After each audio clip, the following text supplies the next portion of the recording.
Thank you very much, India, for that very kind and generous introduction.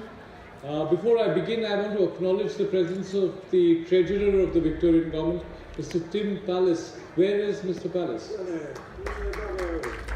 Mr. Pallas very kindly hosted the Australia-India Institute and the Leadership Dialogue at the Victorian Parliament, and he's here in a personal capacity. So thank you for your generosity, Treasurer. We really have a very distinguished panel today. We have a panel which understands Australia and India from varying perspectives. We have the High Commissioner, Harinder Sidhu, of a Punjabi with roots in Punjab, who travelled to Australia via Malaysia and is one of the senior-most members of the diplomatic corps, who has already demonstrated the wealth of experience and wisdom that she can bring to this new relationship, this new nascent relationship that we are all trying to build. We have Shapandas Gupta,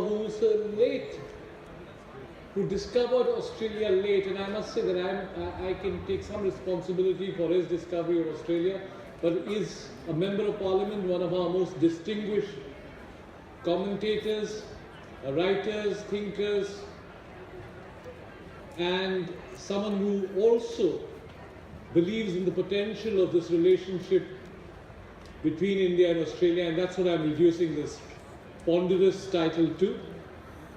And you have Greg Sheridan, a great champion of the India-Australia relationship, who is the foreign editor of the Australian at day, but at night he works hard on the Australia-India relationship, and he has to do it if he has to survive at home, because he's married to a very martial Sikh lady called Jessie. And Jessie, where are you? Can you show us raise your hand?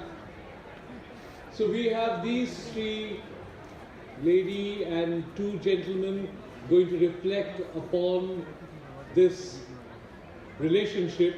And as I said, this relationship is new. And like this, all new relationships, there's a new buzz, a new creativity, a new fervor. But there isn't a sense of urgency always when you discover each other. I remember a Buddhist scholar once telling me that once the British resident's wife visited the 13th Dalai Lama in the Potala Palace in Lhasa, she took with her pictures of the London Post, trying to educate the Dalai Lama about how technology had changed the world, and she showed pictures of Amelia Earhart and her solo flight. And the Dalai Lama, His Holiness, was very impressed, but he asked one question: why was this lady in such a hurry? But there is a certain urgency today, only because we are confronted with a world which seems to be collapsing around us. Terror, technology, all the various kinds of trade protectionism that Prime Minister Modi reflected upon, to a certain tiredness of this planet, various T's, alliterations, tiredness in the planet reflected in climate change, and not being able to bear the burden of the way in which the human species is exploiting the earth. What do Australia and India do together? How can they save the world? Bilaterally, multilaterally? And what are the signs of optimism? High Commissioner, how do you think you can help India and Australia to save the world?